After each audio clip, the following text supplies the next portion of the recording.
Bismillahirrahmanirrahim student, hope you are all fine. Today we will learn and writing Urdu book work.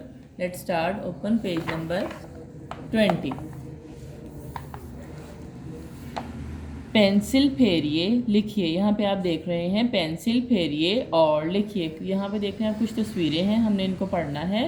चांद, चांद, चिड़िया, चिड़िया, चूहा, चूहा। इन तस्वीरों की शुरू की आवाज़ क्या है? च, च चांद, च चिड़िया, च चूहा। अब हमने च की लिखाई करनी है। Start from the dot, follow the arrow,